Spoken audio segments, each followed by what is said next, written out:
오늘 우리가 함께 보았던 말씀은 너무나 잘 알고 있는 말씀 중에 하나입니다. 이 말씀은 우리에게 산상수훈이라고도 불리고 또 팔복이라고 우리가 말씀을 많이 들었던 친근한 말씀이 아닐까 생각이 듭니다. 우리에게 익숙한 것이 좋을 때도 있지만요, 익숙하기 때문에 깊게 보지 못하고 또 우리가 자세히 알지 못하고 아는 것이라고 착각하고 넘어가는 그러한 경우가 많이 있는데요.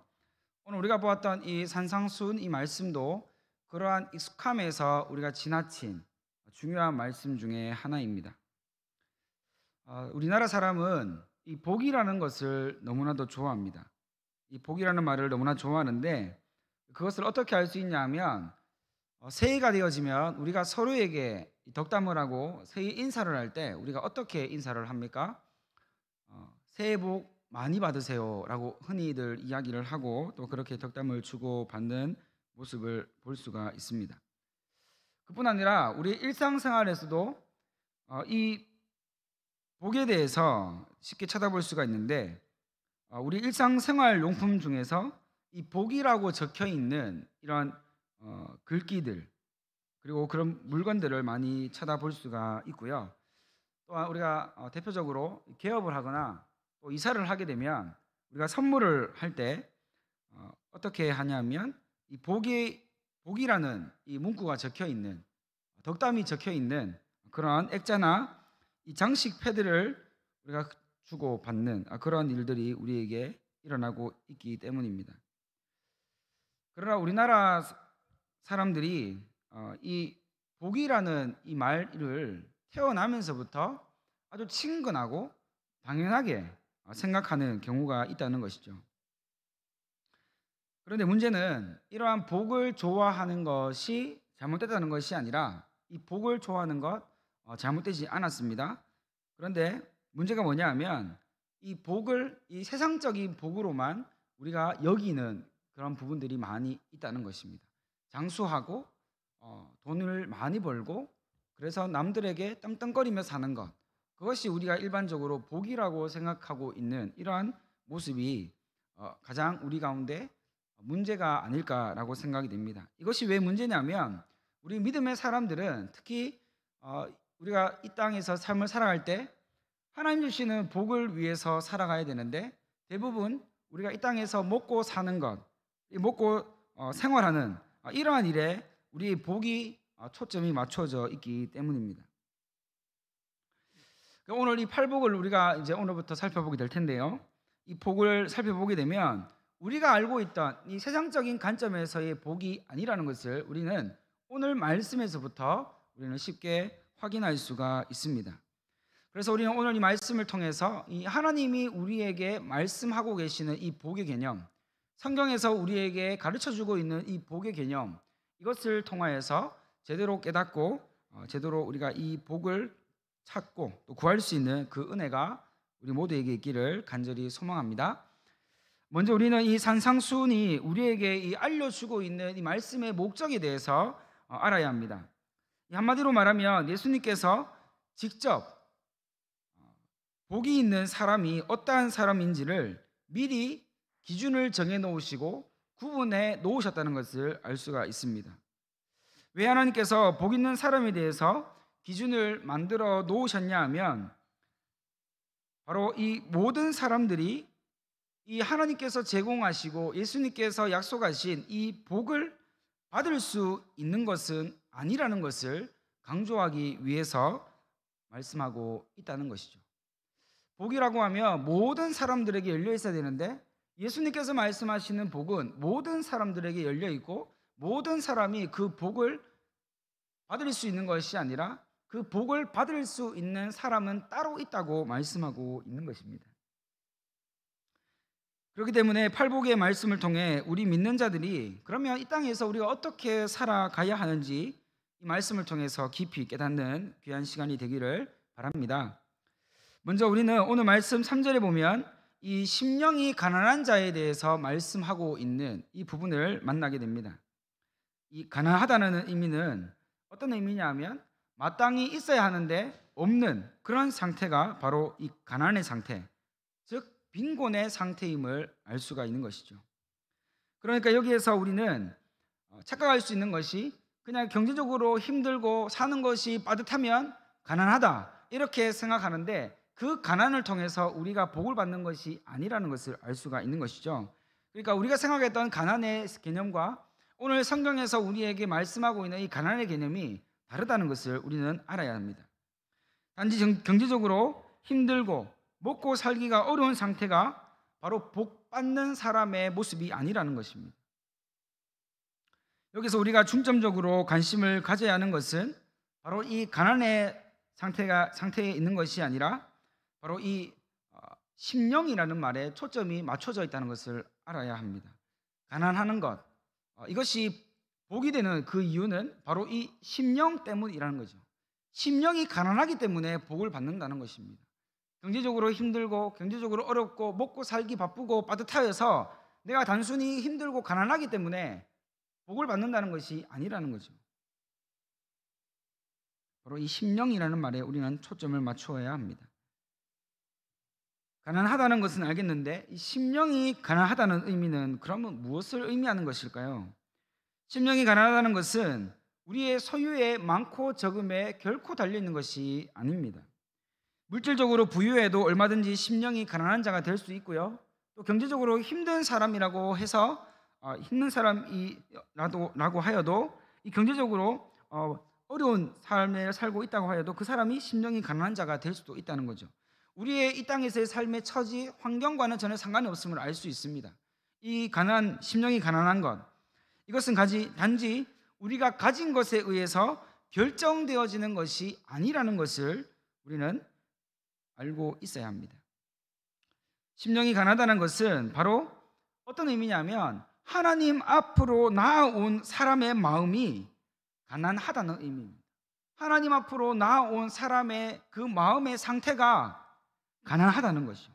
가난하다는 것은 마땅히 있어야 되는데 없는 것을 가난하다는 의미로 제가 말씀을 드렸는데, 하나님 앞에 나아왔던 그 사람의 마음, 하나님 앞에 나아오는 그 사람의 심령의 상태가 뭔가 계속해서 허전하고 뭔가 계속해서 궁핍하고 뭔가 계속해서 채워지지 않는 그러한 갈급함이 있는 그런 상태를 의미하는 것입니다. 성경에서 그러면 누가 이 오늘 말씀에서 말하고 있는 이 심령이 가난한 자의 마음을 가지고 살아왔습니까? 예수님께서 천국 복음을 전파하시면서 예수님께 자신의 병을 고쳐달라고, 자신의 불치병을 어떻게 좀 해결해 달라고 그렇게 인생의 마지막으로 힘을 내어서 찾아왔던 그러한 사람들이 이 심령이 가난한 사람이었고, 또 아브라함과 욥 그리고 니고데모와 아리마대의 요셉과 같은 이 사람들이 바로 이 마음이 가난한 사람의 모습이었습니다. 마음이 가난한 자에 대해서 우리가 조금 더 이해하기 쉽게 말씀을 드리게 되면, 마음이 가난한 상태는 바로 자신은 하나님의 진노와 그 심판 아래에 있으므로 이 하나님의 긍휼과 하나님의 은혜가 아니면 한순간도 살 수 없다고 고백하는 그 사람이 바로 이 심령이 가난한 자의 삶의 모습이라는 겁니다. 심령이 가난하다는 것은 또 바꿔서 말하면 마음이 가난한 상태를 의미하는 것이죠. 하나님 없으면 한순간도 살 수 없는, 하나님 앞에 나와왔지만 여전히 하나님의 그 은혜가 그립고 여전히 하나님의 그 풍성하신 사랑이 내 삶 가운데 갈급한 그런 상태.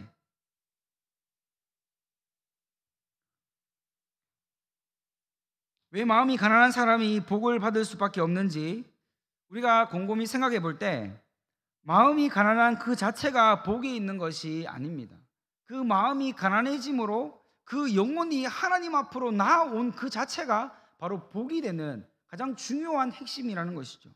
마음이 가난하다는 것, 그저 하나님을 그리워하고 그저 하나님을 생각하는 것으로 만족하지 않고 그 영혼이 힘들 때마다, 어려울 때마다, 마음이 무너질 때마다 어떠한 순간에도 하나님을 갈망하고 또 하나님 앞에 나아올 수밖에 없는 그러한 상태에 있는 사람이 바로 마음이 가난한 자가 된다는 것입니다.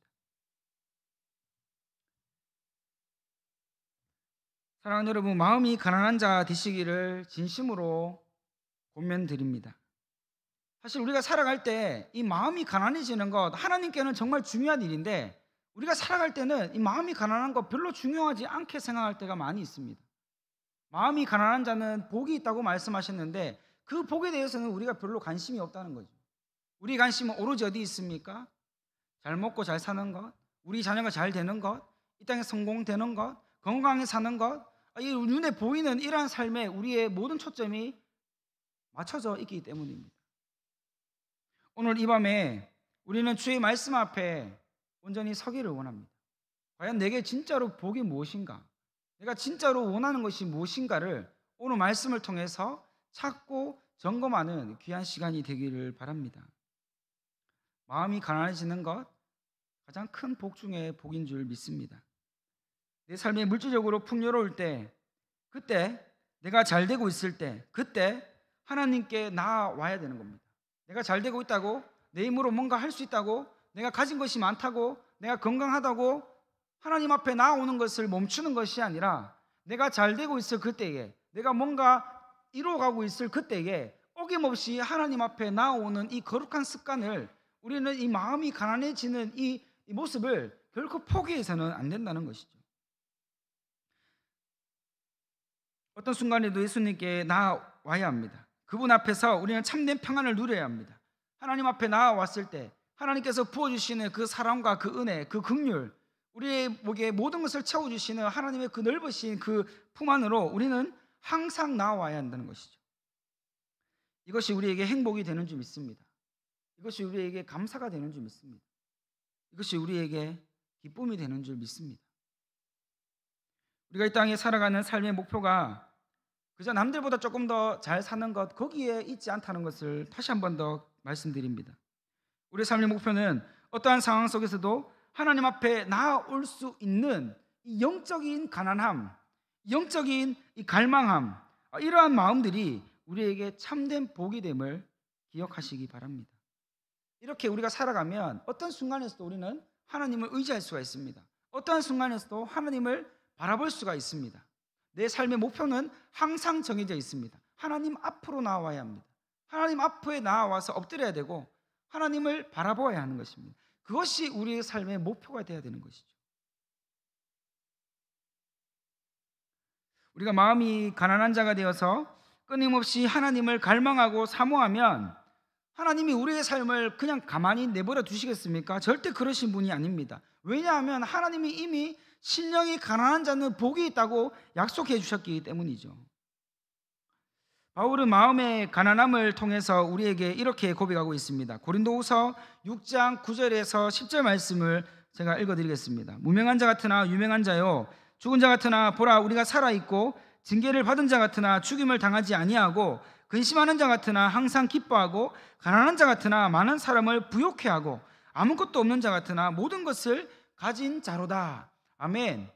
마음의 가난함을 가진 이러한 사람의 능력이 여기 있는 것입니다. 심령이 가난한 자의 마음이 바로 이러한 능력을 우리에게 보여주는 것입니다. 아무것도 없는 것 같지만 사실 그 삶에는 모든 것을 가진 부요함이 있는, 하나님의 그 은혜와 하나님의 그 복이 가득 채워지는 그러한 삶이 되어진다는 것을 바울이 직접 그의 삶을 통해서 우리에게 보여주고 있는 것이죠. 우리의 영혼이 지금 하나님 앞에 부요함을 누리고 있습니까? 우리의 마음이 하나님 앞에 부요함을 지금 누리고 있습니까?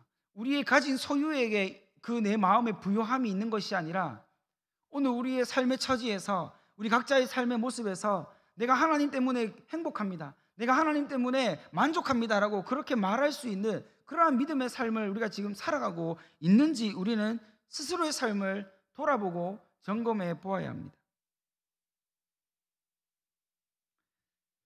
우리가 하나님 앞에 나의 어떤 것도 내세우지 말고 우리 손에 쥔 모든 것들을 내려놓고 빈손으로 나아가서 주님을 향해서 항상 손을 벌리고 있으면 하나님이 그 빈손을 채워주시는 줄 믿습니다. 그 손이 채워지면 우리는 부유하게 되는 것입니다. 우리는 기쁨이 넘치게 되는 거고요, 우리는 감사가 넘치게 되는 겁니다. 그때 하나님의 복이 비로소 우리에게 부어지는 것입니다. 그런데 하나님께서 우리에게 팔복을 통해서 이미 약속의 말씀을 우리에게 주셨는데, 우리는 이제 이 말씀을 이 하나님의 아들이신 예수님께서 직접 이 땅에 오셔서 우리에게 주신 말씀임을 우리는 그렇게 받아야 되고 그렇게 믿어야 합니다. 그래서 믿고 우리가 그러한 모습으로 나아가면 하나님께서 약속하신 그 모든 복이 우리에게 소유되어짐을 믿으시기 바랍니다. 이러한 확실한 예수님의 말씀 앞에 우리가 주의하고 정말로 경계해야 하는 문제점이 있습니다. 그것이 뭐냐면 바로 하나님 없이도 나의 힘으로 뭔가 이룰 수 있다고 믿는, 그래서 그 믿음 때문에 우리가 스스로 교만해지고 높아지는 이러한 마음을 우리는 경계해야 하는 것이죠.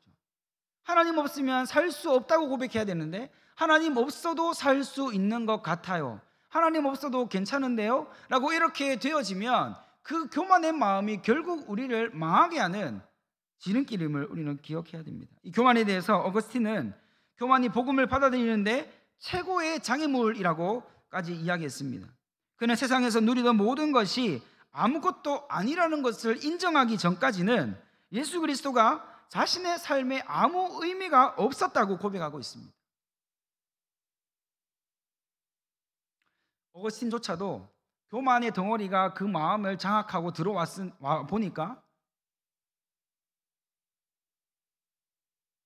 예수 그리스도가 자신의 삶에 아무 의미가 없었다라고 그렇게 고백했다고 하지 않습니까? 우리도 충분히 그럴 수 있다는 것이죠. 교만이 들어오면 그렇게 되는 겁니다. 그게 누구든지 간에. 뿐만 아니라 기독교 변증가인 C.S. 루이스는 우리의 종교 생활이 우리로 하여금 우리가 선하다는 느낌을 들게 했다면 우리는 하나님에 의해서가 아니라 마귀에 의해서 조정되고 있다는 것이 확실하다라고까지 말했습니다. 이어서 이 C.S. 루이스는 우리 자신에 대해서 모두 잊어버리고 하나님 앞에 아무것도 가지지 않은 빈털터리로 하나님 앞에 서는 것이 훨씬 낫다라고까지 표현하고 있습니다. 그렇습니다. 팔복 중에 이 첫 번째 복인 심령이 가난한 자, 즉 마음이 가난한 자가 되는 것은 우리가 알고 있듯이 결코 쉬운 일이 아닙니다. 내가 자랑하던 것을 기꺼이 포기해야 되고요, 내 삶의 가장 중요한 것을 내가 스스로 내려놓아야 됩니다. 그리고 내가 삶의 중심에 되었던 그런 삶에서 내가 가장 높은 곳에 앉았던 나의 모습을 내려놓고 그 자리에서 내려와야 되는 것이죠. 아무것도 가지지 못한 채 텅 빈 모습으로, 빈 털털의 모습으로 하나님 앞에 서야 하기 때문에 이 모습은 정말로 힘든 모습인 것입니다. 그래서 우리의 자아를 내려놓고 하나님이 내 삶의 왕되심을 인정하고 하나님 앞에 서는 것, 그것이 하나님께서 우리에게 원하시는 것인데 이것을 우리는 어렵게 생각하는 것이죠. 그래서 처음부터 마음 먹지 않습니다. 아, 힘들어, 안 돼, 할 수 없어, 그렇게 포기해버립니다. 포기해버리면 그 마음에 교만의 마음이 들어오게 되고요, 복음을 우리의 삶 가운데 살아가는 그런 모습을 우리 스스로가 무의미하게 여겨지게 되는 것입니다. 이런 모습으로 하나님의 마음이 우리 가운데 세워지고 채워질 때 그때 비로소 하나님이 우리에게 약속하신 복이 부어집니다. 심령이 가난한 자가 받는 복이 무엇입니까? 바로 천국이 저희의 것임이요 라고 말씀하고 있습니다. 왜 이 심령이 가난한 자가 천국을 소유할 수 있습니까? 왜 심령이 가난한 자가 천국에 정말 들어갈 수가 있냐는 것이죠.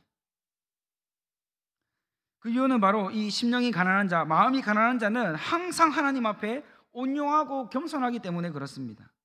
낮은 천국의 문, 그 좁은 천국의 문을 이 겸손하여서 낮은 자의 삶을 살아가게 되는 그 믿음의 삶을 사람이 그 낮은 문이었던 이 천국 문을 쉽게 들어갈 수가 있다는 말씀입니다.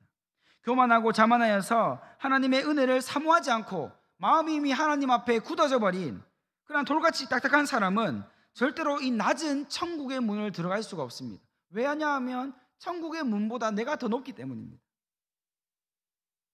교만을 가지고는 그리스도인의 삶을 우리는 결코 살아갈 수 없음을 기억하시기 바랍니다. 모양은 그리스도인인 것 같지만 우리 안에 교만의 어떠한 모습이라도 우리가 버려지지 못하고 있다면, 여전히 그 교만의 모습이 우리의 삶 가운데 녹아져 있다면 예석하게도 천국은 어쩌면 우리와 상관없는 우리와 상관없는 곳이 된다는 경고의 말씀입니다.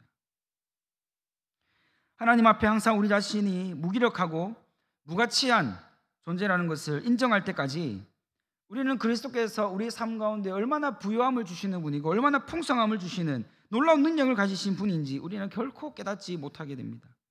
스스로 천국에 들어갈 수 없는 자라는 것을 우리가 주님 앞에 나가서 고백하며 나 같은 사람이 라는 그러한 낮은 자의 모습으로 하나님 앞에 나아갈 때 하나님의 그 우리에게 부어주시는 자비하심과 긍휼과 하나님의 그 은혜가 우리 삶 가운데 채워지게 되어 있습니다. 새들 중에 이 큰 새들은 노래를 하지 못한다고 합니다. 노래하는 새들은 종달새나 이 꿀떡새와 같이 아주 작은 새들이 노래를 한다고 합니다. 독수리와 매같이 큰 새들은 노래를 하지 않습니다. 이와 같이 스스로 우리가 주님 앞에 이 작은 새가 되어져서 하나님의 돌보심 없이는, 하나님의 인도하심 없이는 한순간도 살아갈 수 없다는 그런 고백으로 매일매일 주님 앞에 나아가기를 즐겨하고 주님의 얼굴을 보기를 사모하며 나아가게 된다면 비로소 우리는 하나님 때문에 기뻐할 수 있고 그 기쁨으로 우리는 하나님을 노래할 수 있고 우리 삶 가운데 아름다운 곡조가 채워지게 된다는 것을 믿으시기 바랍니다. 심령이 가난한 자들은 현재의 삶 속에서 우리 삶의 모든 구석구석 매 순간 이 하나님의 통치를 받으며 하나님이 다스리시는 그 큰 은혜를 누리며 살아가게 될 줄 믿습니다. 이제 우리의 삶은 이미 정해져 있습니다. 하나님께서 제공하시고 하나님께서 부어주시는 복이 되는 삶으로 우리는 나아가야 합니다.